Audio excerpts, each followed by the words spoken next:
Mendengar anak-anak nyanyi begini saja bisa bikin tentram hati saya. Bikin saya ingat kalau waktu kecil saya juga begini toh.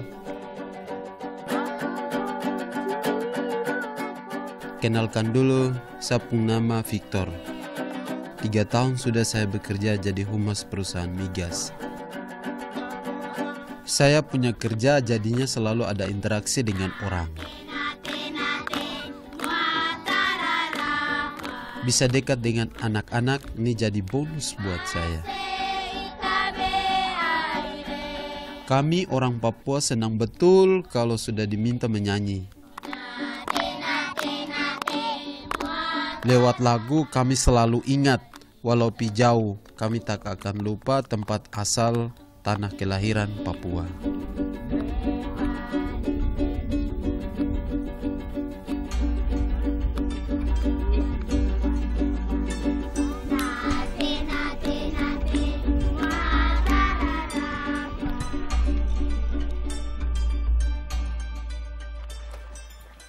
Saya punya kampung adanya di Kabupaten Teluk Bentuni, Papua Barat. Kalau dong dengar kata Papua, pasti ingat yang indah-indah toh. Rata-rata orang datang karena mau lihat indahnya laut dan pantai kami sambil menyelam. Di sini pun indah, tapi tanahnya banyak rawa-rawa sudah. Tumbuhan bakau di mana-mana. Kalau di sini sebutannya mangi-mangi.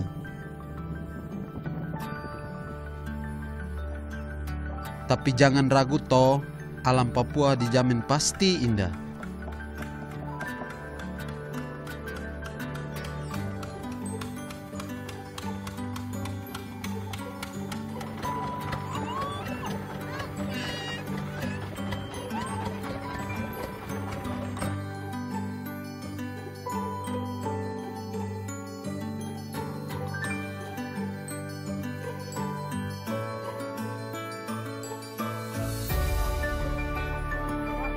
Bintuni juga terkenal karena hasil lautnya yang melimpah. Boleh dibilang, ini sarangnya ikan dan udang. Sudah banyak mangi, ikan dan udang juga senang tinggal di sini.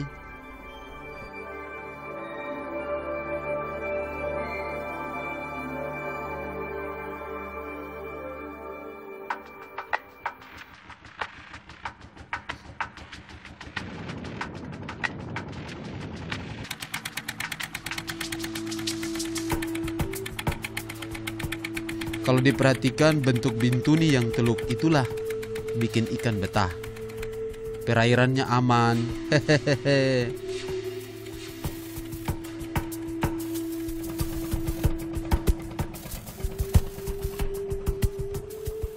Tara percaya? Lihat saja, ini angsa laut pun banyak cari makan di sini setiap hari. Besar-besar badannya. Kenyang mereka di sini. Hahaha.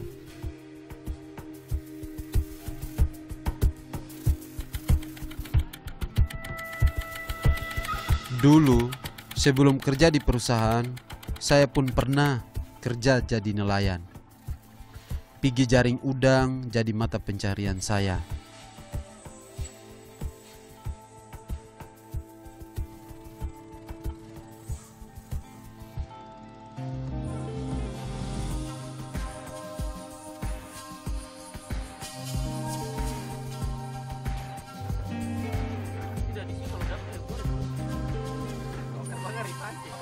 Masuk ke mana mata?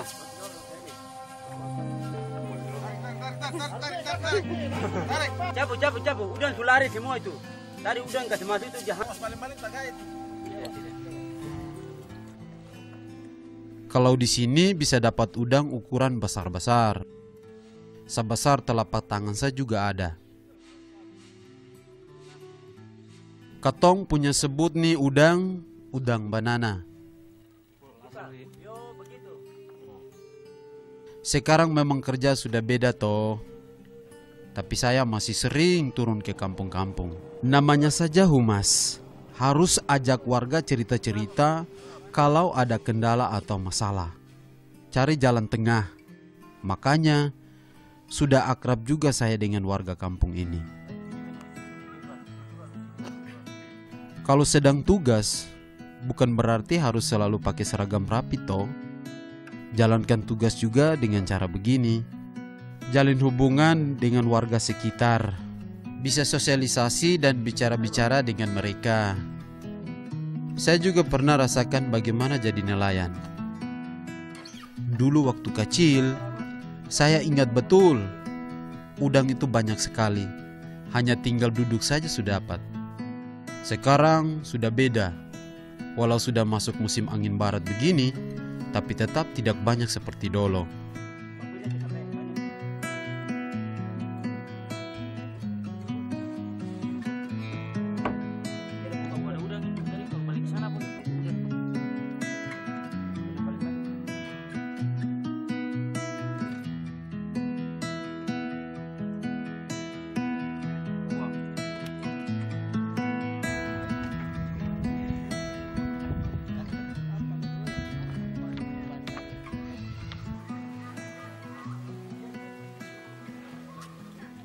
Saya bisa kasih masukan.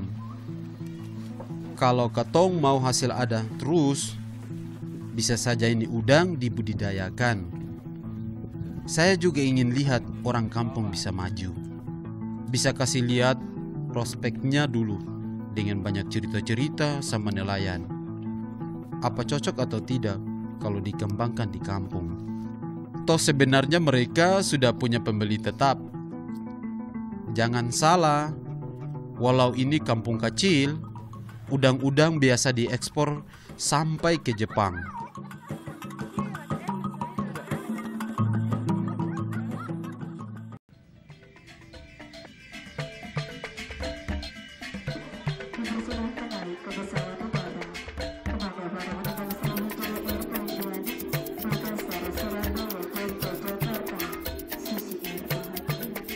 Kalau dong mau pi ke Bintuni, paling cepat pakai pesawat. Bukan apa-apa, jalan memang ada. Tapi jauh sekali dan kondisinya masih banyak yang rusak. Naik kapal laut pun bisa saja, tapi harus semalaman di kapal. Kalau mau terbang ke Bintuni bisa naik pesawat dari Sorong. Nanti mereka bisa antar kalian sampai Bandara Bintuni.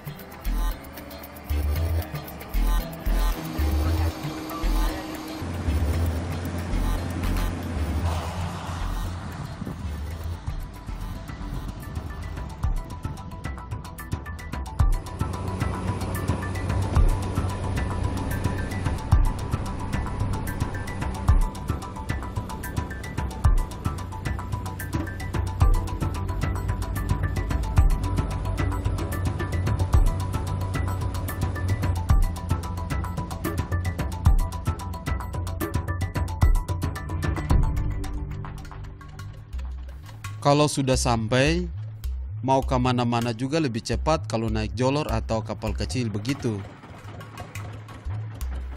Kan tanah Bintuni ini memang rawa-rawa, buaya saja masih ada di sini. Sudah biasa juga yang namanya BBM mahal di sini. Kalau sedang susah bisa sampai 20.000 1 liter. Apalagi kalau pasokan dari kota sedang sulit. Aduh, mau punya uang banyak pun terpengaruhnya itu. Walau serba mahal, kami pernah mengeluh. Alam sudah murah hati juga, selalu kasih kami hasil laut melimpah. Jangan bayangkan katong orang Papua selalu tidak pakai baju dan pakai koteka. Atau tinggal di dalam honai. Honai itu hanya buat yang tinggal di daerah pegunungan saja. Kalau kami yang tinggal di pesisir buat rumah panggung dari kayu. Inilah rumah kami, orang pesisir. Sebutannya rumah gantung.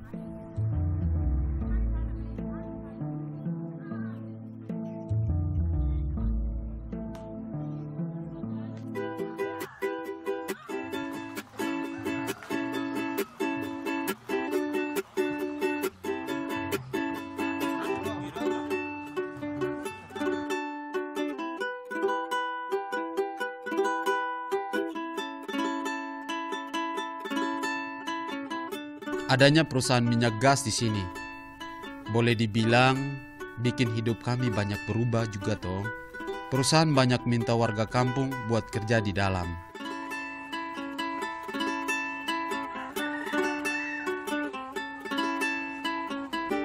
Salah satu banyak diminta kerja, saya punya kampung di Tofui ini. Hanya 2 jam perjalanan dari kantor. Tidak jauh toh, tapi memang kesempatan pulang tidak dapat setiap minggu. Kerja di perusahaan minyak, liburnya bukan Sabtu Minggu seperti pekerja kantoran.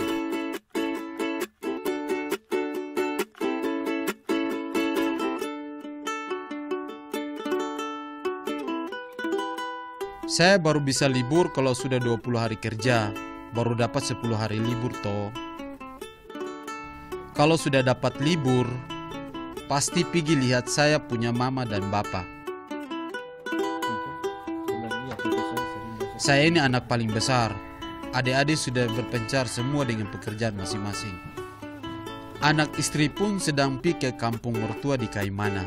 Makanya rumah sepi sekali. Saya bisa cerita apa saja soal kerjaan sama mama dan bapak. Mereka yang kasih dorong saya punya pendidikan. Sampai sekarang bisa kerja jadi humas.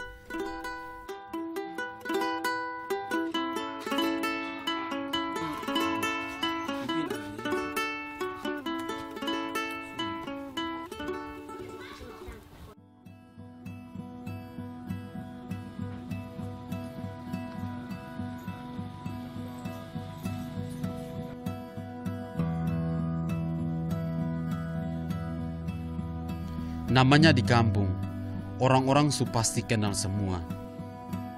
Malah saya punya saudara banyak di Tofui ini. Saya mau kasih kenal dong sama saya punya tante dan nenek. Dom paling jago kalau sudah buat noken, kantong kas dari Papua. Terampil sekali kalau sudah mulai serius.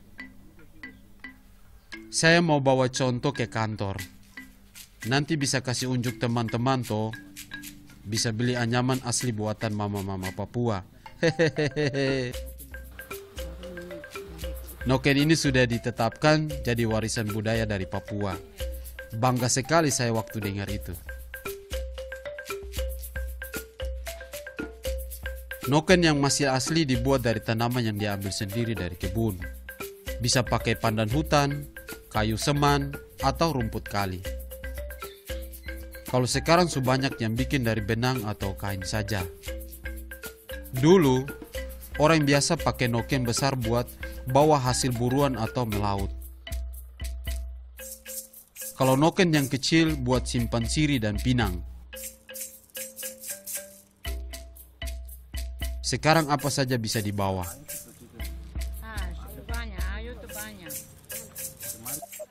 Cuma perempuan saja yang boleh buat ini noken. Kalau kami bilang, tangan mama lah yang paling cocok jahit noken jadi bagus.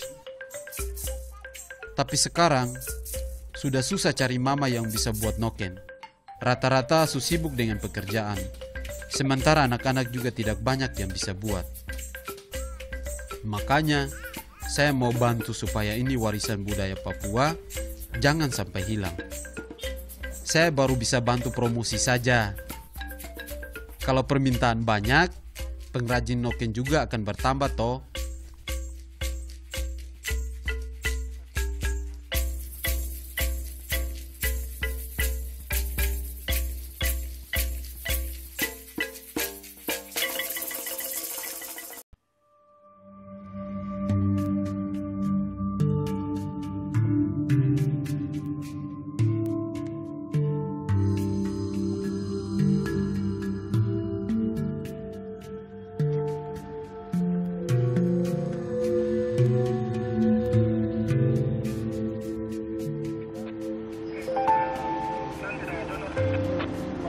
Hasil alam lain yang Bintuni punya itu minyak. Sudah ratusan tahun orang-orang tahu di sini potensinya besar. Berlomba-lomba juga orang buka tambang toh. Makanya perusahaan yang kelola industri hulu migas di sini banyak. Salah satunya ya saya punya tempat kerja ini.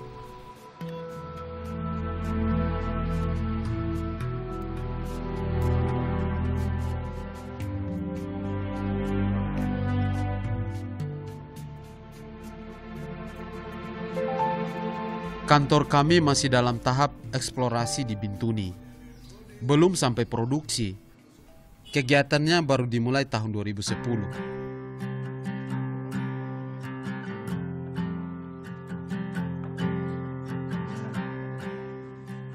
Kalau sudah bicara kerja, harus diakui, ini tahap-tahap kerja yang paling keras. Tapi kegiatan sosial juga jalan terus. Sudah bisa undang dokter datang dari kota buat ambil kita punya darah begini. Saya sebenarnya takut jarum. Tapi kegiatan begini juga bikin saya bangga bisa kasih bantu orang lain yang membutuhkan.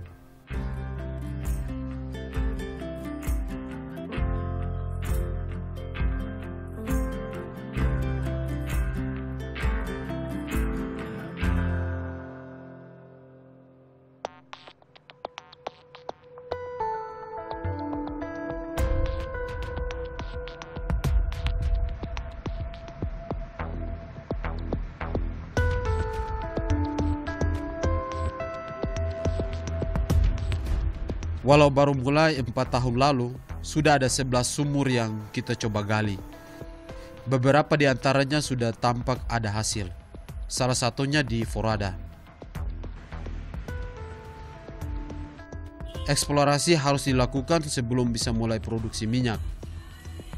Kalau eksplorasi kegiatannya lebih banyak ngebor saja. Sudah itu baru testing toh. Ini biar perusahaan tahu kandungan minyak dan gas di dalamnya bisa menghasilkan keuntungan apa tidak.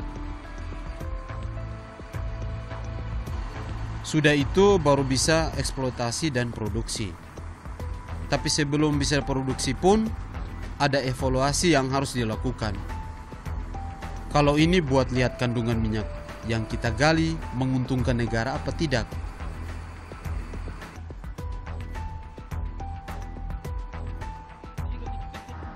Saya punya kantor memang bukan perusahaan negara, tapi bukan berarti kita dapat paling besar. Tetap negara yang untung. Pembagiannya sampai 80%. Kalau setelah evaluasi sumur-sumur ini tidak bagus hasil minyaknya, data selama pengeboran pun akan diambil oleh negara. Sementara penanam modal harus tanggung 100% kerugiannya.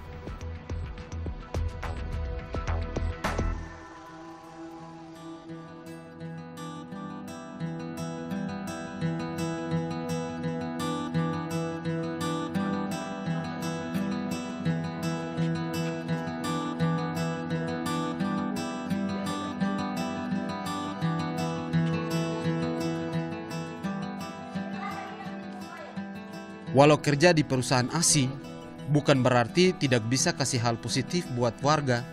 Salah satunya dengan membangun taman baca buat anak-anak di kampung. Bukan supaya mereka bisa terima perusahaan saja, tetap ada komitmen, warga pun bisa maju dan terbantu dengan adanya perusahaan.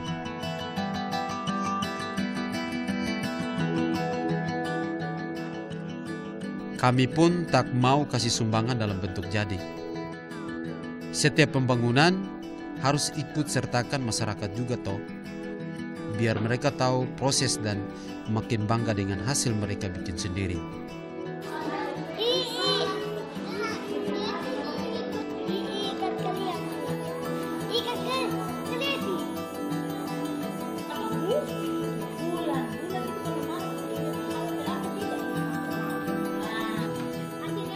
Taman baca ini memang baru setahun dan buku-bukunya belum lengkap.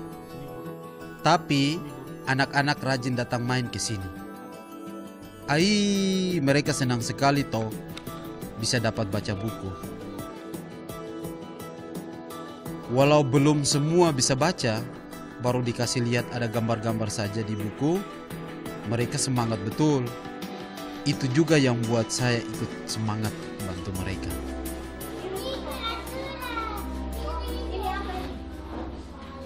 Siapa lagi yang nanti akan teruskan bangun Papua kalau bukan mereka?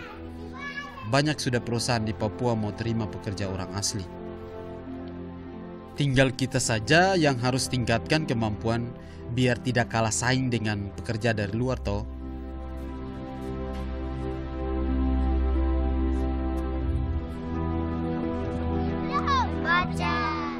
Kalau anak Papua pintar-pintar, bukan tidak mungkin mereka juga bisa kelola perusahaan sendiri nantinya.